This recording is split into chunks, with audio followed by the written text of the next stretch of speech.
enter themselves with Christians, because that is a natural alliance. In fact, talk about the words that you saw that surfaced the most in all of the online fake information, the bots, the hecklers and hackers during the presidential election. What were some of the top words that showed up? Yeah, in terms of the accounts, if you want to target an audience, you make the accounts look like the audience. They were using what appeared to be conservative profiles. They would also put words in the bio like Constitution, God, conservative, whatever might play to a Trump-supporting audience. That way that content, it plays on implicit bias.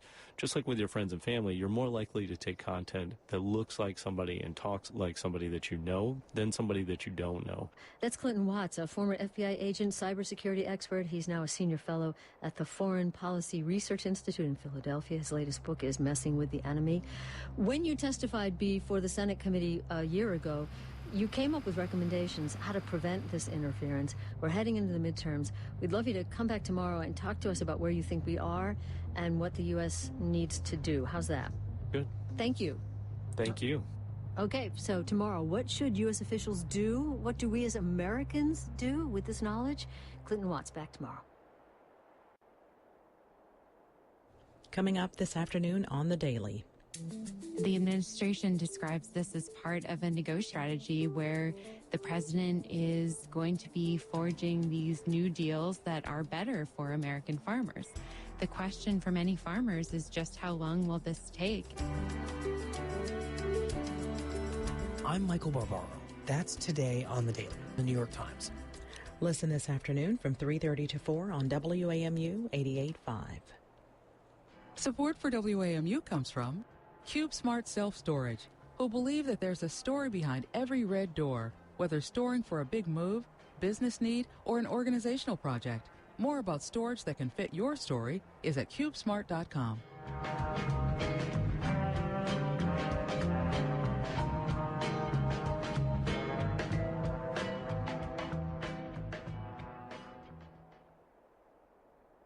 Funding for Here and Now comes from WBUR Boston and MathWorks, creators of MATLAB and Simulink software for technical computing and model-based design. MathWorks, accelerating the pace of discovery in engineering and science. Learn more at mathworks.com. And LegalZoom.com, providing public radio listeners and others with legal advice and guidance on business matters and estate plans through its network of independent attorneys. More information is available at LegalZoom.com/now. This is Here and Now, and what better to eat on a hot summer day than some cold noodles? Kathy, our resident chef, is here with some ideas for summer noodle dishes. Hi, Kathy. Hey, Jeremy. So these are dishes that don't require a lot of cooking. No, you have to boil water in almost all cases, but actually, there's a little trick to one.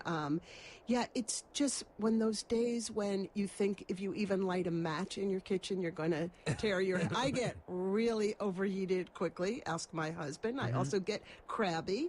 Not that you need all these details, but I want really good food, and I always crave noodles, but I want something healthy and colorful and fresh and summery. Well, so that's what I tried to do. This is very colorful. I'm looking at this Vietnamese noodle dish that you have here with all of the vegetables laid out in a circle around the noodles in the center. Exactly. So this is sort of my take on bun, which is a traditional Vietnamese-style rice noodle dish. What I did was first of all, these are rice vermicelli noodles. And you asked before about turning on the heat and boiling water. All you do with these is you put these rice noodles in a bowl and you pour boiling water on top and let them just soften. They're not even really cooking. And then they soften, and then you drain them and keep them in cold water. I have to tell you, I just took a taste. This is delicious. I am so into this dish. What are the flavors that are right on top of the noodles? I'm about to tell you. So then you make a sauce. Yes, lots of fresh ginger, fish sauce, brown sugar, rice wine vinegar, garlic, jalapeno, scallions, and cilantro. And you can make the sauce 2-3 days ahead of time. You can get all the vegetables ready. So surrounding these very light, cold rice noodles are shredded carrots, fresh peas, arugula, salted peanuts, red pepper, yellow pepper, whatever's in the garden, whatever you find at the farmer's market, you thinly slice it, you put it up. This dish will adapt to anything. And you could also add very thinly sliced grilled meat, pork, fish, anything. People, I think, would also be very impressed if you were to make this for them, because it really looks like something you never see if you were to go over to somebody's house for dinner. I know. It's very colorful. It almost looks like a painting. Yeah, You've got to take a look at it on the web. It's on hereandnow.org. I'm proud. I am very proud of it. I love it. I just love it. And Vietnamese food is something that I'm not completely comfortable with, but this one felt like a no-brainer. It's gluten-free. These noodles you can make ahead of time, so it's a perfect dish to bring to a picnic or to a party, which is really true for all three of these Kathy, dishes. you should feel comfortable with Vietnamese food after making this, because this is you have very confidently put this together. You nailed it. Thank you. Let's get to the next one. This is a noodle dish with some shrimp, grilled shrimp. This is also a take on a classic Chinese dish, cold sesame noodles, a favorite of mine, and apparently everyone that works at this radio station, because when they walked in and saw them, they're like, that's my summer comfort food. In this dish, I used udon noodles because these are wheat noodles, and they're very thick, and I love the texture, and I love the way that they absorb the sesame sauce. Yeah. But you could also use soba noodles, which are buckwheat flour, or ramen noodles, which are very thin. But here's what you do with this. You cook the noodles. You know, you have to boil them for about, 10 minutes or so until they're just tender. You drain them, keep them in cold water, and then I just drain them again and I toss them with a little sesame oil. But it's the sauce, which you're going to make separately. Okay. And you're not going to let it even look at the noodles until 5 minutes before you're serving it. And that is made with creamy peanut butter, creamy tahini, fresh ginger, garlic, cilantro, rice wine vinegar, again, soy sauce, and some chili paste. It's got a bite. I was going to say, there is definitely a kick to this. There is. And then on the side of it, I took a skewer and I skewered some shrimp and I basted them with chili paste and a little olive oil and grilled those with a few garlic scapes from the garden. And it makes the cold sesame dish, which is often a side dish, it becomes more like a main course. Absolutely delicious. And we've got the third one here, which involves not noodles, but orzo. Orzo is a noodle. It's a type of pasta. Really? Yeah. I thought it was a rice. No, it's a rice-shaped noodle. It's definitely pasta. And for this one, we're crossing some oceans. This is a real Mediterranean flavor. You cook the orzo again until al dente. You drain it, you rinse it in cold water, and then everything from summer. I've got pitted olives in there, tons of fresh basil, Tomatoes. fresh cucumber, peppers, fresh tomatoes, parsley, capers, lemon juice, and olive oil. It's very different than those two Asian salads, equally refreshing. Again, it totally could be a main course dinner, light, summery, and the colors. All of these foods have these beautiful, bright, vibrant colors that we associate with summer. Kathy Gunst, our resident chef, talking with us about some noodle dishes. They are also delicious. Check them out at our website. Kathy, thank you. Thanks, Jeremy.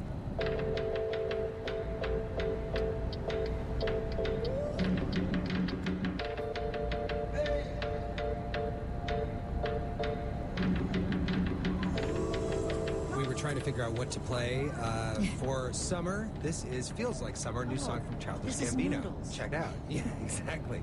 Some news, Robin, to report from WBUR. Today, the station announced that two people that are on Here and Now regularly, Meghna Chakrabarti and David Folkenflik of NPR, will be the new hosts of the talk show On Point. Meghna will be there Monday through Thursday, David on Friday, starting next month. He'll still be appearing here on Here and Now and on That's NPR, right. and she on Modern Love. This is Here and Now. Funding for Here and Now comes from the listeners of WBUR Boston and from College Vine, advising high school families on where to apply to college based on their chances of getting accepted. Then their mentors guide students through each step of the college admissions process. Learn more at collegevine.com. I'm Jeremy Hobson. Miami is known as the cruise ship capital of the world, but the ships are outgrowing the city's port facilities. The three major cruise lines, they've all been growing in terms of ship size, and Port Miami hasn't had the opportunity to host some of the larger ships. So now they're planning to build 3 new terminals. That's next time on Here and Now. Listen tomorrow from 2 to 3:30 on WAMU 88.5. Coming up in the next hour on Here and Now, we convene our panel of Republican and Democratic political strategists to talk about the recording of Trump and his former personal lawyer, Michael Cohen, as well as other top stories this week. Stay with us.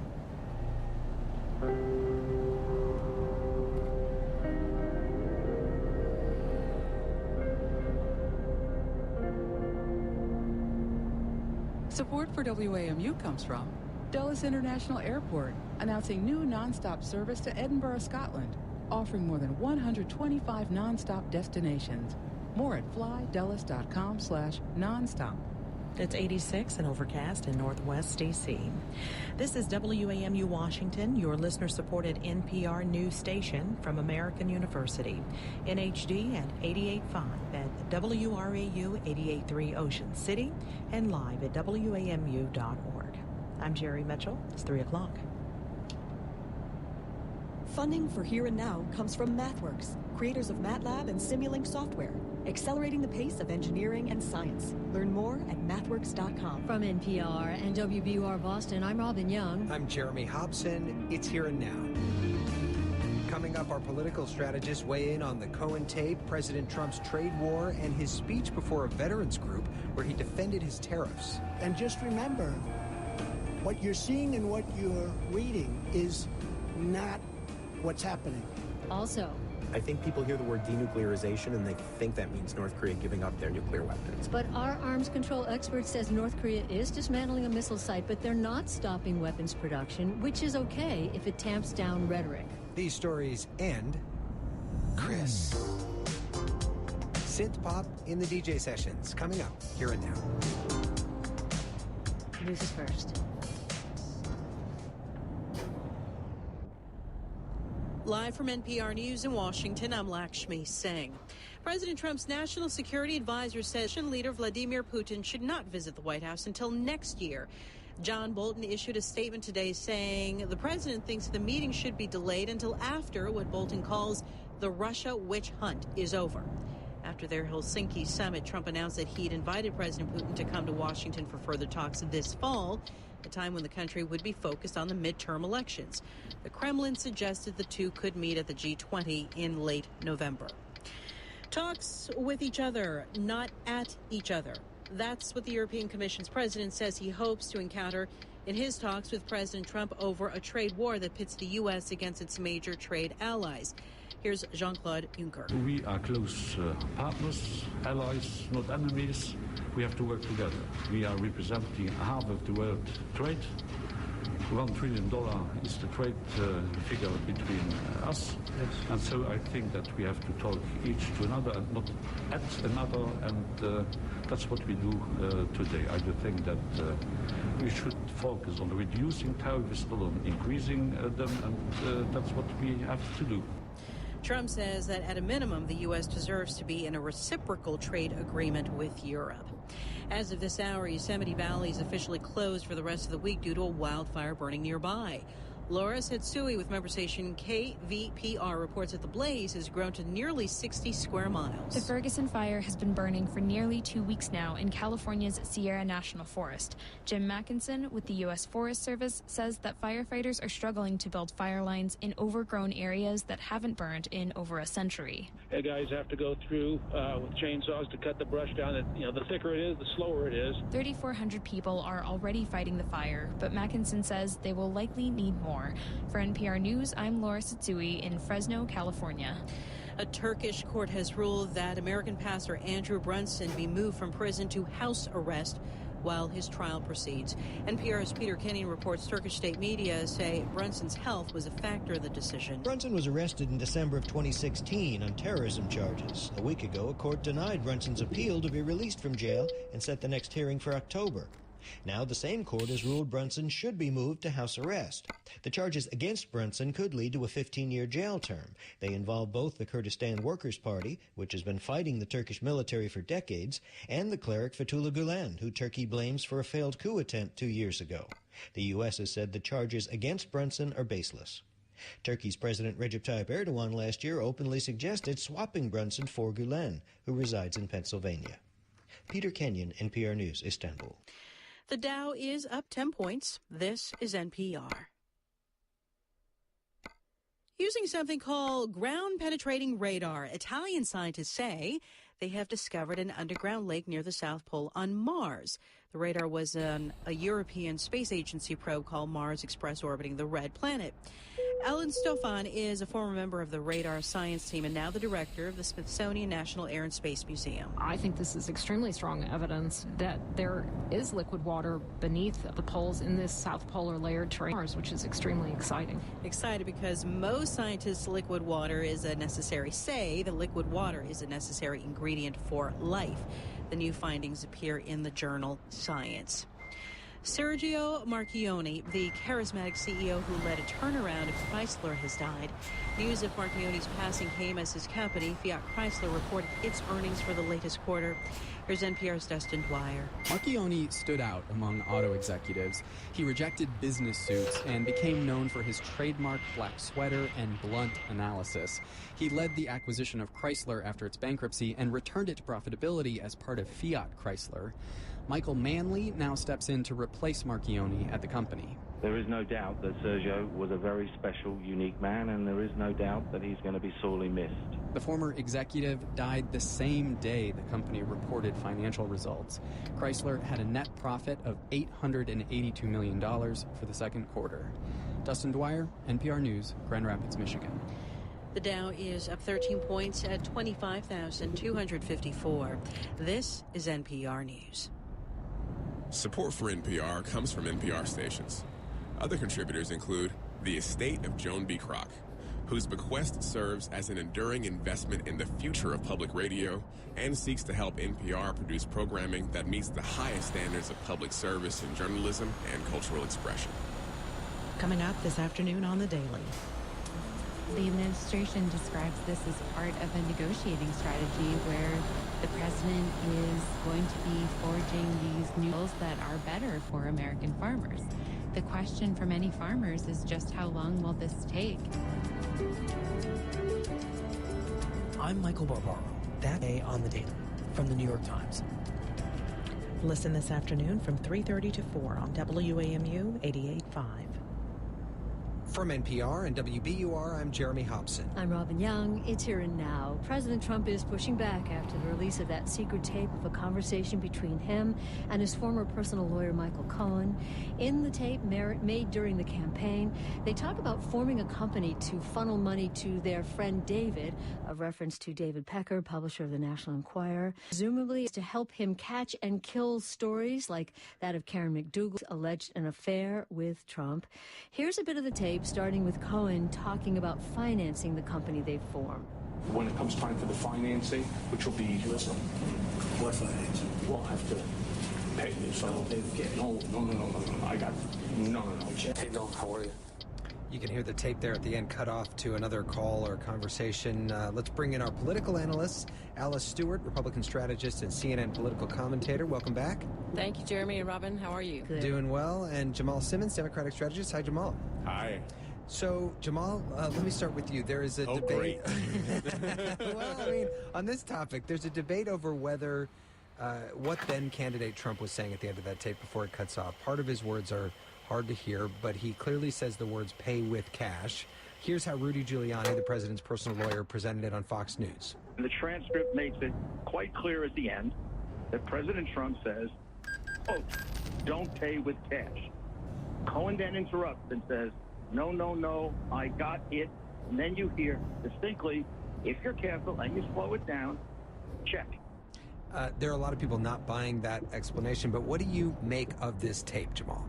First of all, you can't believe anything that comes out of Rudy Giuliani's mouth. I mean, these guys say anything, whatever it takes to win the news cycle. But let's just take a step back for a second and think about what we're talking about. The man who is the current president of the United States has now he was recorded by his attorney, who for some reason thought that was appropriate, recorded by his attorney having a conversation about whether or not to either pay off a Playboy bunny or pay off the president of the National Enquirer for an illicit affair that he had with said Playboy bunny. And now that lawyer has released that tape of him and his client to the world. I think these are the scuzziest, geeziest, slimiest people, and yet they're in the White House. And I think we've got to just sort of wonder if the President of the United States has illicit relationships that he tries to cover up. When people find out about them, he lies about them. And then now we see he's doing that with Playboy bunnies and porn stars. Is he also doing that with Russians? Well, Alice Stewart, there is a scuzziness factor.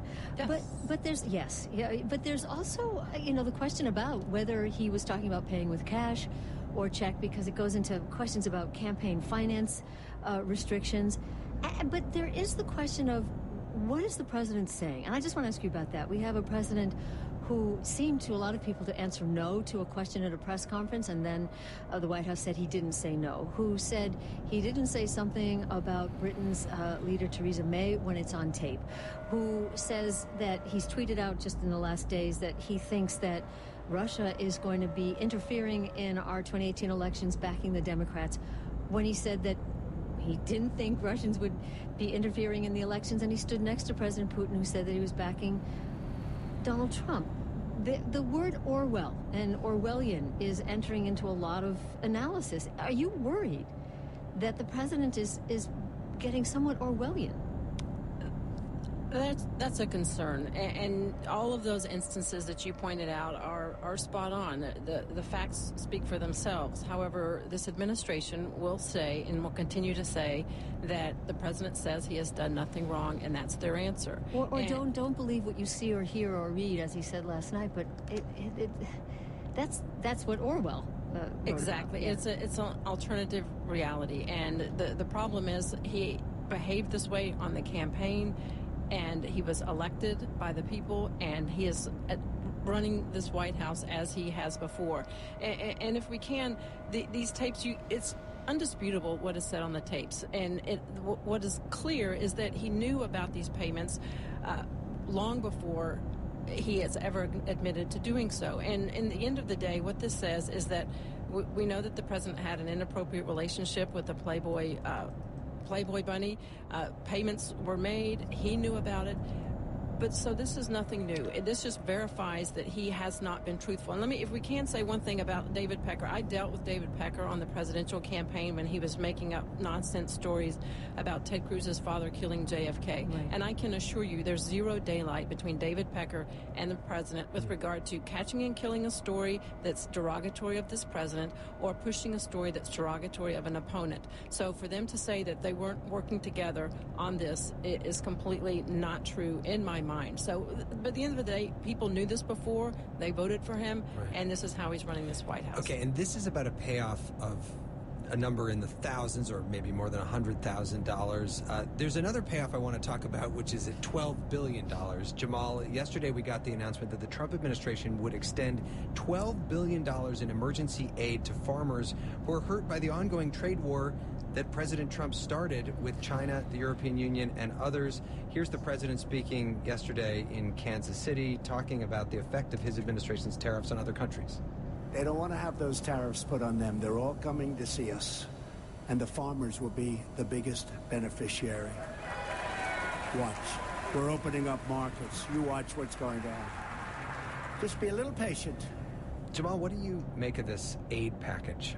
I think one of the Republican senators called them the golden crutches. Right. And I think he said they're cutting them off at the knees but giving them golden crutches. I think that was Ben Sasse. Yeah, so I think that that kind of lets you know where people are on this. For those of us who believe in an amount of free trade that is fair for people, I think a lot of American farmers don't want to be supported by the government. They want to be able to compete around the world. And I've seen stories where farmers, pork, soybeans, people who do shellfish are worried that not only are they going to get hurt now with tariffs, but they're going to lose access to these markets. After this trade fight is over, the Chinese will have found other places to get these goods, and they won't let the Americans back in. And this is something for us to be concerned about. Alice, as a Republican, what do you think of this?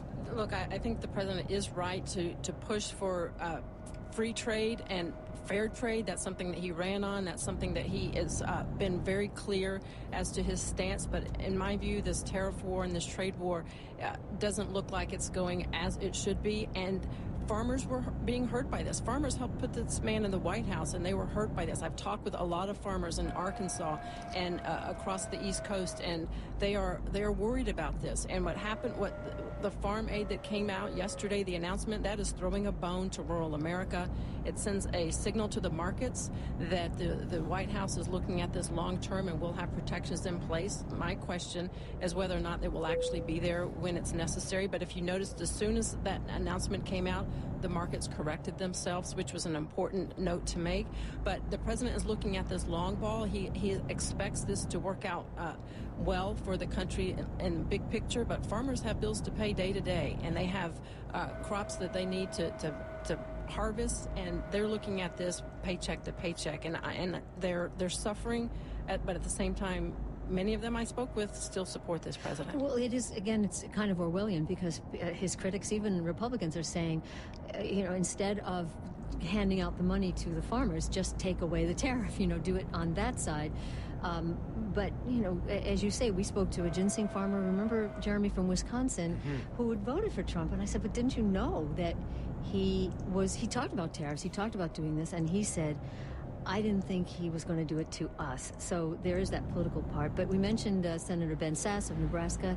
Here he is on NPR this morning. I don't find any farmers or ranchers in Nebraska who say what we want is more bailouts, what we want is more welfare, what they want is more markets. I mean, at the risk of hyperbole, I literally live on the most productive land in the history of the world. And Nebraska grows far more food than we could ever conceivably consume. So we need export markets. And these people, they don't want welfare. They want to work. Oh, so there's that, as the point that you were making. I want to get to one more topic here. It's just, time goes so fast. So fast. President Trump is also getting pushback for inviting President Putin to come to Washington. Here's Senate Majority Leader Mitch McConnell. Well, I can only speak for the Congress. The Speaker and I have made it clear that Putin will not be welcome up here at the Capitol. Jamal, your thoughts on what happens with this as, in the next couple of months? Listen, I think we just talked about the president having illicit, relationships with porn stars and Playboy buddies. We can't have the president having unprotected relations with Vladimir Putin. He needs to have people around who can help guard us and make sure that he's not handing over secrets or not giving away the store when he's in the room with him. And I think that's what we were worried about in Helsinki.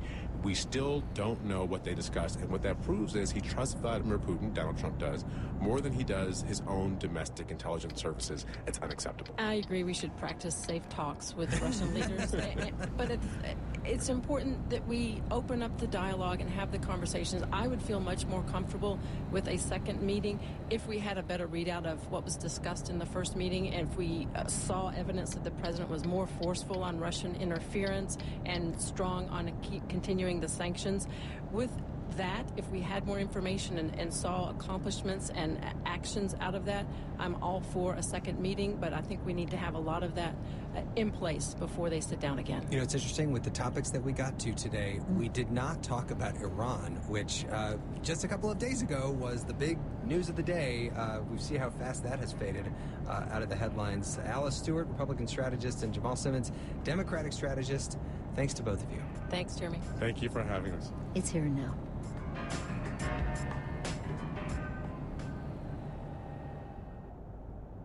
For years, some veterans who used shoulder-fired weapons have had long-term health problems. Why can't I concentrate on stuff as long, or these fingers, they're no feeling no more? Why didn't the military know the potential damage? The science wasn't up to speed. It just didn't exist. Plus, Secretary of State Pompeo on the Hill this afternoon on All Things Considered from NPR News. Listen this afternoon from 4 to 8. I'm Sharon Brody. The Trump administration says President Trump's proposed Washington meeting with Russian President Vladimir Putin has been delayed from this fall until 2019. National Security Advisor John Bolton says the meeting will be pushed back because of special counsel Robert Mueller's investigation into Russian interference in the 2016 election. Bolton released a statement saying the Putin meeting should take place, quote, after the Russia witch hunt is over. A federal judge ruled today that Maryland and Washington, D.C. can proceed with their lawsuit accusing President Trump of unconstitutionally accepting payments from foreign and state interests through his Washington hotel. That clears the way for the plaintiffs to seek financial records and other materials from the president's company. Today marked the first time a federal judge has interpreted the Constitution's emoluments clause. You're listening to Here and Now.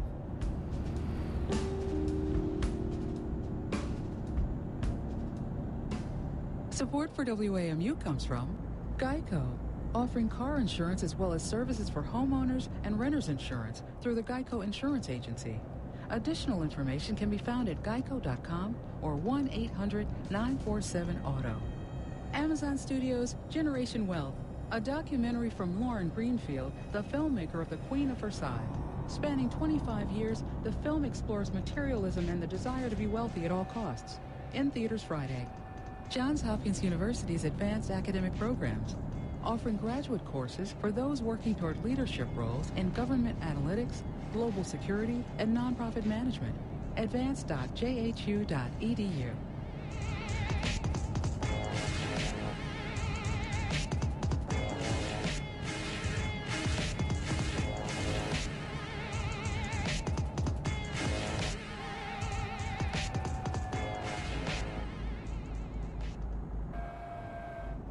Funding for Here and Now comes from the listeners of WBUR Boston and Exact Sciences, offering Cologuard for average-risk adults over 50, a non-invasive colon cancer screening test that can be used at home by prescription only. Information at cologuardtest.com.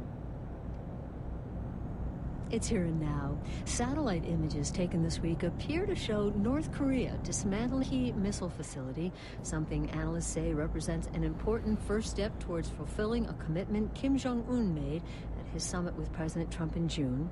But at the same time, leaked U.S. intelligence reports suggest Kim may also be secretly ramping up nuclear weapons programs. Let's check in with Jeffrey Lewis, director of the East Asia Nonproliferation Program at the Middlebury Institute of International Studies at Monterey. So, Jeffrey, as much as you can tell, what is happening? Is North Korea destroying a major missile site? Well, North Korea is disassembling part of a major missile site. What happened was North Korea said that they would freeze the production of missiles that could hit the United States. They weren't willing to let inspectors in to verify that, but they said as a goodwill gesture, they would remove one facility that had been used to test that missile. This is the site in Singapore that Kim Jong-un offered to partially dismantle. Really, it's just one facility. The site as a whole, which is used for space launches, is still there, at least at the moment. But it's the same place. So it's the same place. So yeah. What is the news here? Well, the news is they started doing it. You know, in Singapore, Kim Jong-un said he would. There was a bit of a back and forth where Trump announced it, but they didn't move. The North Koreans issued a statement saying they had offered to do this, but the Trump administration had not lived up to their hopes. And then I guess after one of the visits, the Trump administration seems to have convinced them to at least go through with what I would call a goodwill gesture. Well, and what about the other reports that suggest that Pyongyang, that North Korea may be ramping up its nuclear weapons program? You were talking about missiles, but what about the weapons program? Well, North Korea is basically continuing its nuclear weapons program as usual, and in other places it is expanding its facilities to produce missiles. This is not really an offer of disarmament. I mean, I think people hear the word denuclearization and they think that means North Korea giving up their nuclear weapons. Well, that's what we were told. Well, the president has a very loose relationship with the truth. What denuclearization means is a general relaxation of tension that someday, much like President Obama's Prague speech, might lead to the elimination of nuclear weapons. And so what North Korea is offering to do is take a series of steps that would reduce tension, stopping nuclear testing, stopping testing of ICBMs. But North Korea is not offering to give up its nuclear weapons, as best I can tell. And when we look at the satellite photos, what we generally see is either business as usual or expansion of key facilities. So a sense that it is ramping up nuclear enrichment, but as a goodwill gesture, taking apart part of a missile site. Where does that put the whole situation with North Korea, which has moved to the back burner? Well, it depends on what you want out of the deal. North Korea is not giving up its nuclear weapons, but it is offering to live with some constraints. So it's willing to stop certain provocative actions like testing, and it appears that it's willing to freeze the amount of nuclear weapons it has, at least the ones that can hit the United States. And so I think the challenge for the Trump administration is to decide, is that worth getting this problem off the front page? Obviously, there's a political imperative to do that because the president has committed to making some progress. But it raises some real questions about whether we're looking at a sustainable improvement of relations, one that can satisfy our allies in South Korea and Japan, and one that can survive, past the next few months. Yeah. Secretary of State Mike Pompeo goes before the Senate Foreign Relations Committee today. What would you like to see him be asked about North Korea? What's a question that you have? What I would like to know is precisely what their plan is. They say they want North Korea to get rid of its nuclear weapons, but it is plain that North Korea is not offering that. And so I would like to know if the plan is to accept North Korea's nuclear arsenal for the time being while we reduce tension in other areas, or if it becomes clear North Korea is not going to give up their nuclear weapons, are they going to blow this up? Blow this up? Well, blow up the deal, although I've just written a novel in which blowing up the potential for a deal blows up some other things, too. Oh, boy. We'll have to talk to you at another time about that. Jeffrey Lewis, Director of the East Asia Non-Proliferation Program at the Middlebury Institute of International Studies, host of the Arms Control Wonk podcast. Just let me ask you this, Jeffrey. Do you feel safer about North Korea? Yes, but not in the way you would expect. I think that North Korea has transitioned into a deterrent relationship with the United States, which is generally a bad thing because it means they can target us with nuclear weapons, but it does seem to have had the effect of forcing the United States to drop a lot of the regime change rhetoric, which I thought ran a very unnecessary risk of a war in the past. So let's just say by pretending that things are better, things are actually better. Yep, it's the weirdest case of Stockholm Syndrome we have. Jeffrey Lewis, thank you so much. My pleasure. Well, we're continuing to follow the crisis of opioid abuse and overdoses, a crisis that the Centers for Disease Control and Prevention report is killing more than 115 people every day. In the recovery community, there's been a raging debate over how to wean drug abusers off opioids. Addiction specialists are crossing a philosophical divide to use pharmaceuticals to do so, and treatment programs based on just abstinence are losing support. Blake Farmer from member station WPLN in Nashville reports. One side of the debate says freedom of all drugs is the only real recovery, so it's been difficult for them to embrace opioids specifically designed to ward off withdrawal sickness. Actually, it's my pocket. So, this is a generic. Chris Dummer has a little container on his keyring that holds his daily dose, one small pill that he dissolves under his tongue each morning. There's a lot of power in that tiny little package, It's often known better by brand names like Suboxone.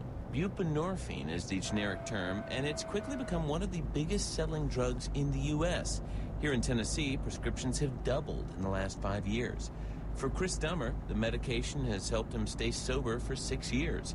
It's a real success story, and yet he's hesitant to discuss it openly because among the 12-step community, like Narcotics Anonymous, using buprenorphine is still taboo. I know a lot of people that don't tell anybody that they're taking it for fear of, some kind of retribution or just being looked down upon. And why is that? I mean, it sounds like even you have been through that. Well, there are a lot of people that say that you do get high off the drug, and it's just replacing one drug for another. Chris is right. Taking buprenorphine is replacing one opioid with another. But buprenorphine is much harder to abuse because it's combined with an overdose reversal agent. That means taking a handful of pills won't get you any higher and shouldn't kill you. Still, buprenorphine has a dark side that has kept medical professionals like counselor Michael Reynolds from recommending the treatment. Well, I guess my biggest fear is the diversion. Drug dealers are selling buprenorphine on the street. It's counterintuitive, but if addicts can't get their opioid of choice, buprenorphine will at least ease their withdrawal symptoms. Reynolds oversees drug treatment for Centerstone in Tennessee. Until this year, the nonprofit had a hard rule against prescribing patients buprenorphine. But Reynolds says he's had a reluctant conversion as overdose deaths weigh on his conscience. Well, how many people are we trying to save here? How many people do we let die? Even me, yeah. I'd say I had a change of heart and, kind of come around to that, well, every life's worth saving. This summer, Centerstone is starting to offer medication-assisted treatment like buprenorphine and another monthly injectable form. Reynolds says that's in part because federal authorities are requiring it to qualify for grants. And Centerstone is not the only institution known for preaching abstinence that's coming around as the opioid epidemic becomes more deadly. So is Nashville-based American Addiction Centers, one of the largest rehab companies in the country. Mark Calarco is the medical director. We've had this dialogue now going on or within the past 12 months or so, and then we've really ramped it up now, where we have active programs at every facility. Calarco says it's gotten to a point that programs which expect abstinence are viewed as offering substandard care. So the debate is moving from whether to use buprenorphine to how long. And that's a tough question because getting off the drug can be just as hard as kicking pain pills or heroin. Mary, you want to come back? Can you hang on just a minute? Yeah. In a house-turned-buprenorphine clinic in Nashville, Dr. Richard Soper invites a patient back for a brief counseling session before writing her monthly prescription. He accepts that this may lead to lifelong dependence for many.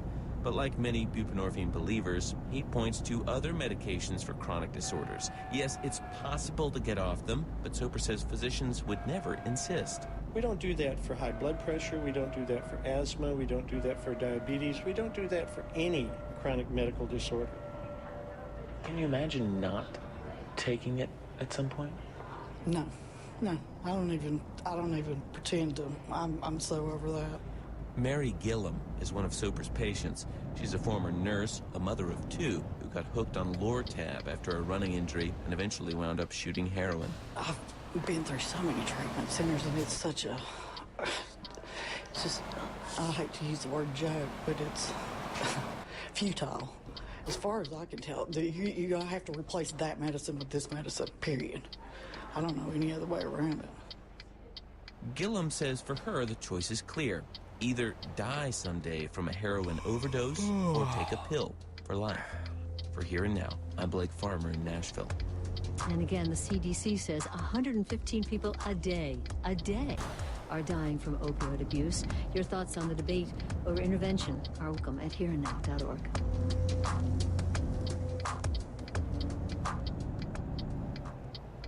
WAMU is live. Rex Tillerson is out as U.S. Secretary of State. So, as much as the president seems to enjoy firing people, he doesn't necessarily like to say it to their faces. Yeah, a statement from the Undersecretary of State says that the secretary did not speak to the president this morning and is unaware of the exact reason for his termination. We're live because the news is changing all the time. WAMU. We're live, we're local, and we're Washington's NPR station. Support for WAMU comes from Kennedy Krieger Institute, helping transform the lives of children with brain or nervous system disorders, injuries, or disabilities for more than 80 years, nurturing each child's promise. More at kennedykrieger.org/beyond limits. Accenture. Cyber resilience helps prepare your business for cyber attacks, protect your data, and promote innovation. At the Accenture Cyber Fusion Center in D.C., Accenture helps organizations become cyber resilient and grow with confidence. The Goddard School, helping prepare children for social and academic success, empower them to discover that learning is fun, and make them feel safe every day. More at goddardschool.com/DC. Learning for fun, learning for life.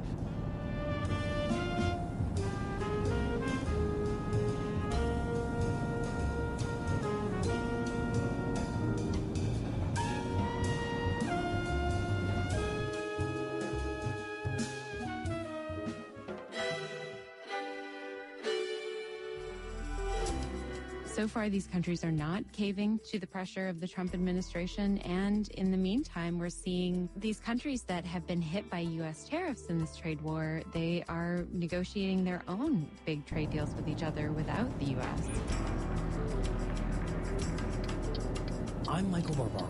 That's coming up on The Daily from The New York Times. The Daily is supported by Akamai. When you shop, bank, or play games online, that's Akamai. For 20 years, Akamai has been dedicated to helping the world's top brands deliver fast, reliable, and secure digital experiences to their customers on all devices. Akamai, AKAMAI.com. And by Magoosh, online test prep for the ACT and SAT that's designed to improve scores. Students can get video lessons, practice questions, and expert support at Magoosh.com. From The New York Times, I'm Michael Barbaro. This is The Daily.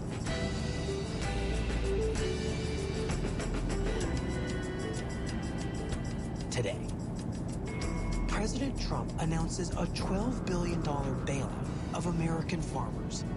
Why the trade war he started to help them now requires taxpayers to save them.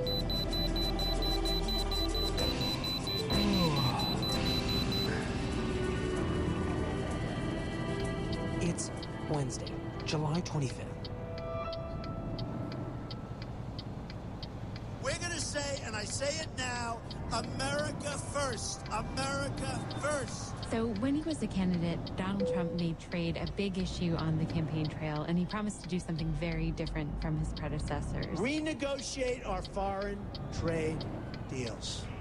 He promised to renegotiate trade deals. NAFTA. You heard about NAFTA. The worst trade deal ever signed by anybody at any time. And I am going to withdraw the United States from the Trans-Pacific Partnership. Vowed to pull out of a trade deal called the Trans-Pacific Partnership. We will put a stop to all of that on November 8th. But after President Trump was elected, he didn't actually renegotiate many of those deals. Instead, he's focused on tariff measures that have hit businesses around the world.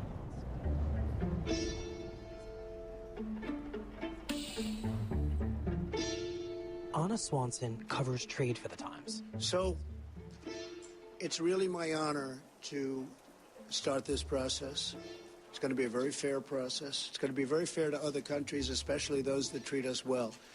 And we look forward to it. And we look forward to having lots of mills opening up, lots of plants open, both steel and aluminum.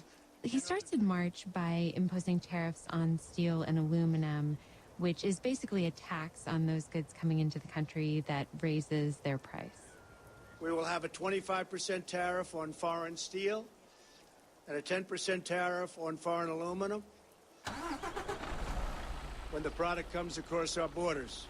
And he attacked China, Turkey, and Russia. We're losing with China $500 billion a year. We have to do something. So when President Trump imposed these tariffs, was it surprising, or was it kind of like, well, of course he's going to go after China. That's what he promised to do as a candidate. No, it wasn't that surprising that he imposed the tariffs on countries like China or Russia, because that's what he had vowed to do on the campaign trail. He had criticized China very intently, and he had made promises to the American steel industry. But it was surprising when the Trump administration announced today it will impose tariffs on several of its key allies. 2 months later, he expanded those tariffs to include very close allies like the European Union, Canada, and Mexico. The tariffs, 25% on imports of steel and 10% on aluminum, take effect at midnight. And how does the Trump administration justify imposing tariffs on our allies? So the president argues that the American aluminum industry has been severely damaged by unfair foreign trade. Cheap subsidized foreign imports have flooded into the market, destroying thousands of great American jobs that are no longer. Really, imports from abroad have basically degraded American manufacturing, and this is particularly a problem with steel and aluminum. And so that's why he argues that we need tariffs to essentially protect that domestic industry and allow it to flourish again. We have to do something with intellectual property. We have to do something just generally on trade. Last year we lost $500 billion with China. We can't do that anymore. And they are very critical of competition from China, and that cheap Chinese imports are coming into the U.S. from other countries as well, through Canada, through the European Union, and through Mexico. Other countries are negotiating, and without tariffs, you could never do that. And the president has also talked about these tariffs as a way to negotiate better trade deals, a kind of bargaining chip with Canada and Mexico to renegotiate the North American Free Trade Agreement, or to negotiate a better trade deal with Europe as well. Just remember, we're the bank. We're the bank that everybody wants to steal from and plunder. And it can't be that way. And does it work? Do these tariffs bring our trade partners to the negotiating table to talk about these larger agreements? Well, Canada, Mexico, and the European Union do continue to talk with the United States about their trade deals after those tariffs go into effect. But ultimately, we haven't seen that much progress on the trade deals that the U.S. has with Canada and Mexico, or the trade deal with the European Union. Les réponses unilatérales et les menaces de guerre commerciale ne régleront rien des graves déséquilibres du commerce mondial. In the meantime, it's also really worsened relations with many of America's closest partners. Das ist nicht gut, wenn wir jetzt zusätzliche Zölle haben. We regard the imposition of any new tariffs or any tariffs on steel or aluminum between our two countries as absolutely unacceptable. And many allies like the European Union and Canada are pretty furious with trade relations right now. We stand ready to respond swiftly, firmly, and in a proportionate manner on the basis and as required by WTO rules.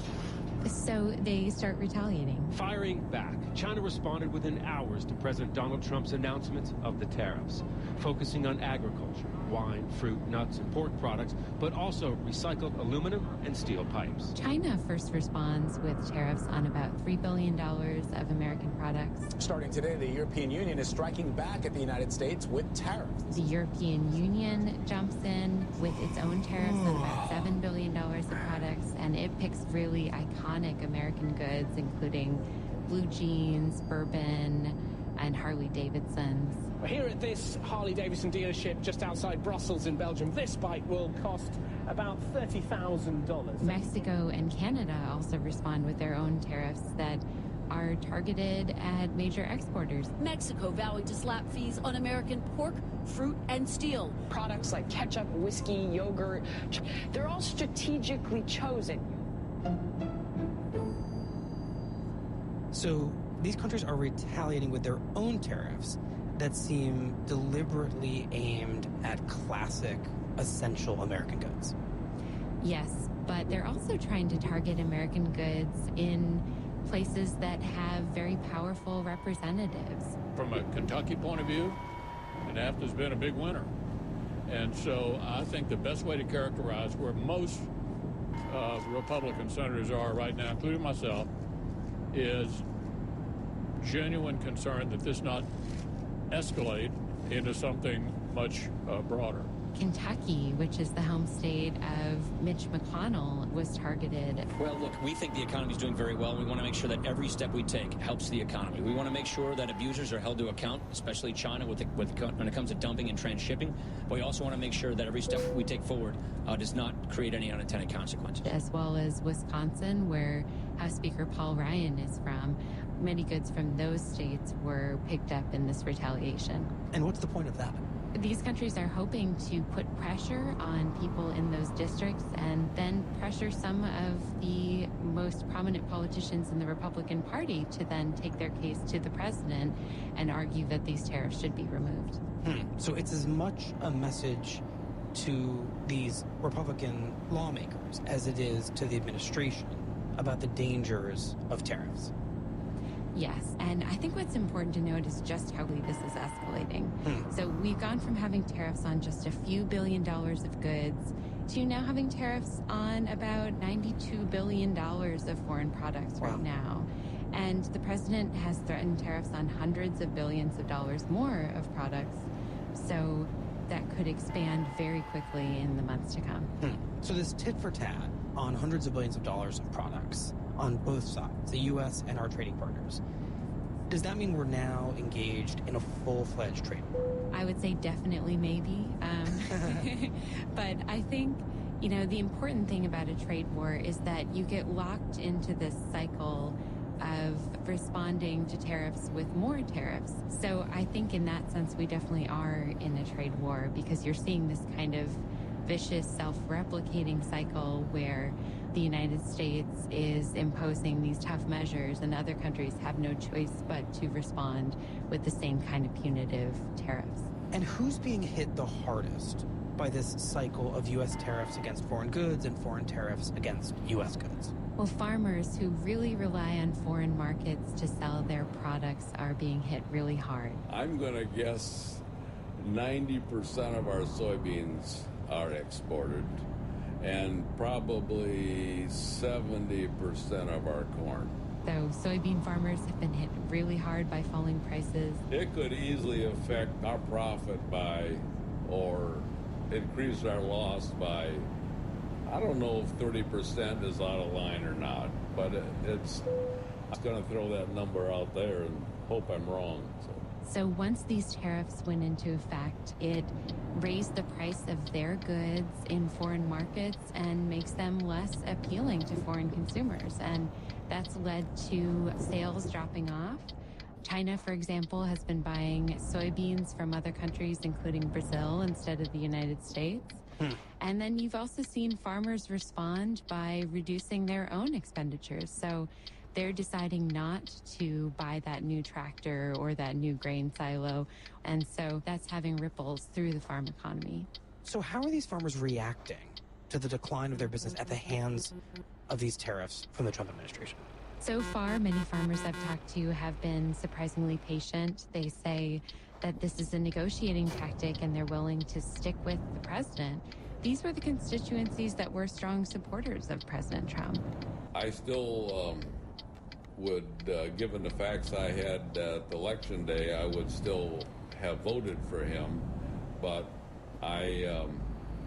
obviously at that day, I did not appreciate that it was going to be this dramatic, and I'm very concerned, and hopefully things will play out a little better than what it looks like today, and try to hang on and let it get sorted out. But the question is, how long can they sustain these losses and still support his trade agenda?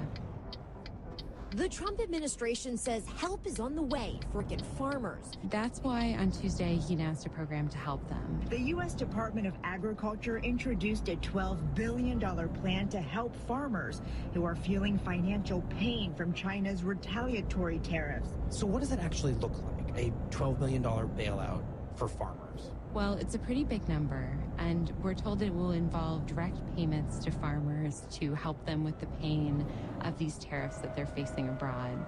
And the money will go to soybean farmers, dairy farmers, and pork producers, among others.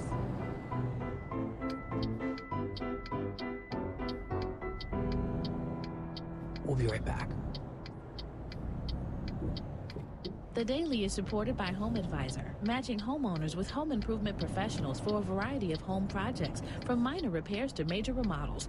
Homeowners can read reviews of local pros and book appointments online at homeadvisor.com. Innovative, immersive, and skillfully investigated. The Daily with Michael Barbaro brings listeners today's stories as only the New York Times can report them. For more on today's episode, go to nytimes.com/thedaily. John Goldwater took over the family business, but it wasn't easy. That business was the classic but struggling Archie Comics. We have to figure out how to change things, because otherwise we're going to fade into obscurity like many of these older comic book characters have done. I'm Amy Scott. How he brought Archie Comics to the modern era. That's next time on Marketplace. Listen this evening from 6 to 30 on WAMU 88.5. Support for WAMU comes from Lyft's Roundup and Donate feature, By tapping Roundup and Donate in the Lyft app, Lyft riders have donated over $4 million to support service members, fight homelessness, and more. Lyft.com/round-up. American fuel and petrochemical manufacturers. AFPM's industries are innovating and investing to lower emissions at their facilities. Learn more at WeMakeProgress.org. The city of Houston, Texas, home to more than 10,000 restaurants representing more than 70 types of global cuisine. More information is at visithouston.com. Coming up today on All Things Considered, lawyers for Maria Butina, a woman charged with serving as a Russian agent, dueled in court on Wednesday with prosecutors over evidence in the case, including an alleged honeypot scheme. Also, a lawsuit that charges President Trump's private businesses violate the Constitution's emoluments clause has been allowed to proceed by a federal judge. Listen this afternoon from 4 to 8 on WAMU 88.5.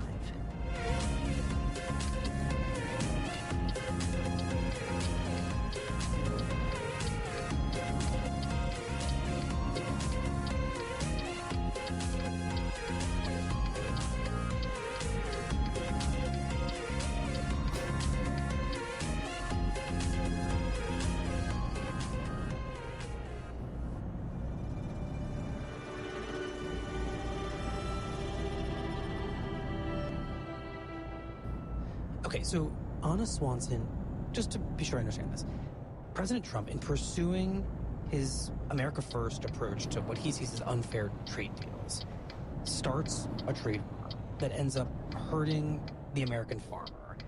And now to help out those farmers, he's initiating this $12 billion bailout for them. That kind of feels a little bit like chasing your tail, causing a problem that costs a lot of money and then spending a lot of money to fix the problem you caused. That's the criticism he has received. So farmers, farm groups, and Republican senators have definitely been positive about this plan in the short term and grateful that the president is doing something to help farmers that have been hurt by this trade war. But a lot of the criticism has focused on the fact that these measures tend to be kind of clunky. So first they have to figure out which farmers are hurt. It'll take them a while to get these payments. And then, of course, we're using U.S. taxpayer money to compensate farmers for the pain of a trade war. And critics are saying it's better just not to cause the trade war in the first place. I mean, how is the Trump administration talking about this bailout? It wouldn't seem like this could be framed as a sign that the trade war is succeeding if you have to bail out American farmers because they are victims of the trade war. The farmers will be the biggest beneficiary. Watch. We're opening up markets. You watch what's going to happen. Just be a little patient. Well, in general, they've said that the pain that this trade war is causing is really small compared to the potential benefits and compared to the size of the overall economy. Meaning temporary pain leads to greater trade deals, which bring bigger gains to the whole economy. That's the idea, yes. So farmers may be experiencing some temporary pain right now, but the administration describes this as part of a negotiating strategy where the president is going to be forging these new deals that are better for American farmers. The question for many farmers is just how long will this take and whether they'll be able to absorb the losses in the meantime. Is there any indication on that this strategy will actually work and that this future the president is outlining will actually come to fruition? So far, these countries are not caving to the pressure of the Trump administration, and in the meantime, we're seeing these countries that have been hit by U.S. tariffs in this trade war, they are negotiating their own big trade deals with each other without the U.S. The EU just signed a major trade deal with Japan. It also updated its agreement with Mexico. And then the remaining countries of the Trans-Pacific Partnership, including Japan and a lot of countries around the Pacific Rim, have moved forward with that trade deal without the United States as well. So the countries that we have hit with tariffs, in order to get them to negotiate better trade deals with the U.S., they are going off and negotiating their own trade deals, just not with the U.S. That's right. We're seeing many of these countries turn to negotiate deals with each other and essentially saying that if the United States doesn't want to negotiate, they have other options for expanding their markets. Does that mean that the U.S. might not have as much leverage in this trade war as President Trump thought? I think that might be right. So the president's trade strategy relies really heavily on this idea of America first, of America being the largest economy and the indispensable market, and that the Trump administration can use that to get concessions from trading partners. And I think that's still true. I mean, America is the most powerful economy, and a lot of countries see it as indispensable, but it's not as indispensable as it was 10 years ago. I mean, China has been growing economically, and the European Union, their economy is as large as the United States. And when other countries see that the United States is taking this aggressive posture and is not willing to do trade deals, they have other options. Anna, this trade war that we're talking about, given what it's doing to our place in the global trade order, given that our trading partners are starting to do deals without us, and based on the scale of this bailout to farmers that you've talked about, this is all starting to feel like a major economic event for the United States. And yet its effect is not yet really being felt by people outside of some of the industries we're talking about, like farming and in the larger economy. How long do you think that will be the case? Well, the economy is doing really well right now, and I do think that will prevent this pain of the trade war from being felt for a while. We're also feeling positive effects of the huge tax cut that the Trump administration brought into effect, and that's all helping to mask the impact of this. But the bailout is really the first sign of how bad some of the damage is and how much some of these communities are hurting. And I think it is a Band-Aid, but there's still a wound there that the trade war has caused. And the question really is, where this is going to lead us in the future. We are hearing about businesses rewriting their contracts and deciding not to buy from American producers anymore because of these tariffs. So the question is, where this is going to lead us in 5 or 10 years. We may wake up and some of these foreign markets will be gone. Be gone to the U.S. entirely? Yes. So some producers have told me that, already they're seeing their foreign customers say that their products are just too expensive and they're shifting to, buy from other countries instead of the United States. So from everything you're saying, it sounds like this America First trade strategy that candidate Donald Trump promised and President Donald Trump has imposed in the form of tariffs may very well end up not putting America first. It really hinges on whether this is a negotiating strategy and whether the president is able to come out with better deals. But right now, that result is very much in question, I think. Anna, thank you very much. Appreciate it. Thank you.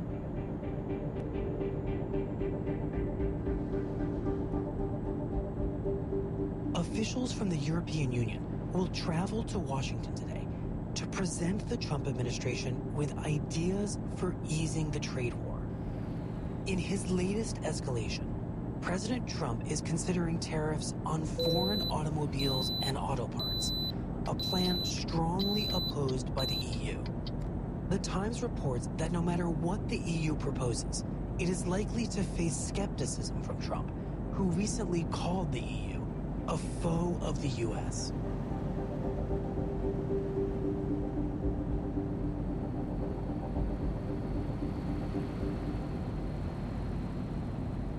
The Daily from host Michael Barbaro and New York Times journalists is made possible to public radio audiences by American Public Media. APM produces and distributes programs that inform and inspire, entertain, and engage audiences everywhere. Go deeper into the day's most pressing stories with New York Times journalists, trusted sources, and the people affected. That's The Daily with Michael Barbaro, produced by the New York Times. The Daily is powered by the journalism of the New York Times and is distributed by APM, American Public Media. You can go deeper into the stories you hear on The Daily at nytimes.com/thedaily.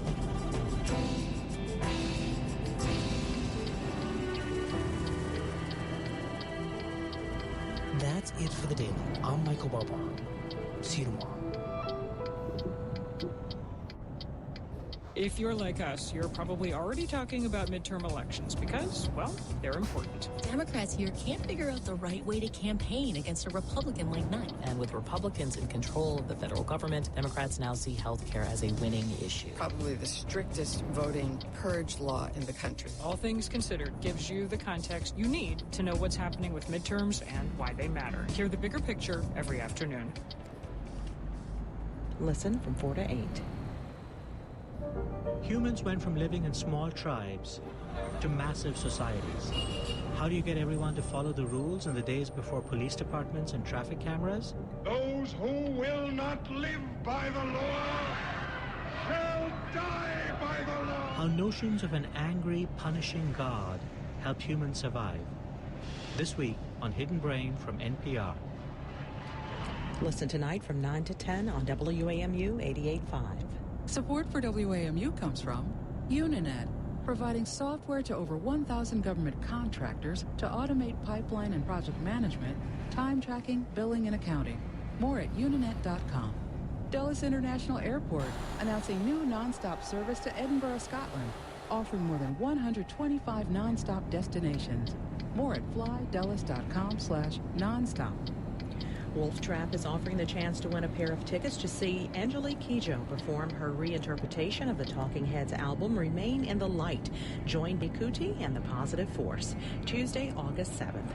More information is at wamu.org/giveaways.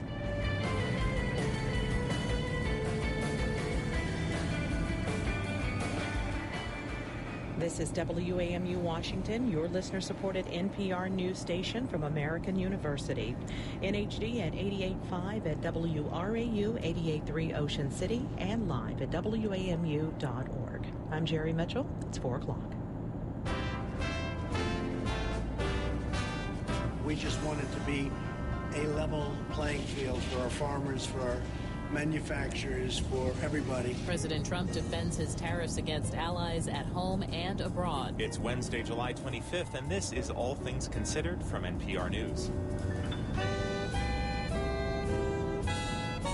I'm Audie Cornish. And I'm Ari Shapiro. This hour we'll hear from Michael McFaul, former U.S. ambassador to Russia, who's been the subject of scrutiny by the Kremlin. Later, some military veterans think they're suffering traumatic brain injuries from using shoulder-fired weapons. Why does this hurt on my body? Or why do I feel lost? Or why can't I concentrate as long? Or my fingers for the last 4 or 5 months, they're no feeling no more. And a growing number of married couples in the armed services struggling to stay there. If we have kids and one of us gets stationed completely across the country, we would probably call it quits. We'll have more after these news headlines. Live from NPR News in Washington, I'm Lakshmi Singh. The U.S. and its European allies are engaged in high-stakes negotiations to head off in a trade war after President Trump's tariffs triggered retaliatory tariffs from the U.S.'s longtime trading partners. European Commission President Jean-Claude Juncker is at the White House this hour after Trump threatened to impose tariffs on auto imports and the EU said it would retaliate. Juncker says the two sides are allies, not enemies. Trump says while he values the alliance with Europe, he wants better trade deals that favor American workers. Over the years, the United States has been losing hundreds of billions of dollars with the European Union, and we just want it to be a level playing field. America's farmers are worried about significant losses from a trade war, while many of them say they support Trump. Lawmakers from red states say their constituents are not happy about the tariff policies or the $12 billion in assistance the government's offering to help offset the impacts on farmers. Secretary of State Mike Pompeo is trying to reassure lawmakers that the administration remains firm with Russia and won't accept Russia's annexation of Crimea. NPR's Michelle Kellerman has more on his hearing on Capitol Hill. A week and a half after Presidents Trump and Vladimir Putin met behind closed doors, senators on the Foreign Relations Committee are grilling Pompeo about what happened at that meeting in Helsinki. He says the Trump administration understands the challenges of dealing with Russia. We defended America's fundamental strategic interests in Syria and Ukraine And I personally made clear to the Russians there will be severe consequences for interference in our democratic processes. The secretary also says that the U.S. does not and will not recognize the Kremlin's annexation of Crimea, despite Trump's suggestions that he might. Michelle Kellerman, NPR News, the State Department. Within weeks of President Trump inviting Vladimir Putin to the White House this fall, National Security Advisor John Bolton now says the president believes it would be better to host the Russian president next year after the Russia investigation, assuming it is completed in 2019. The Kremlin suggested the two could meet at the G20 in late November.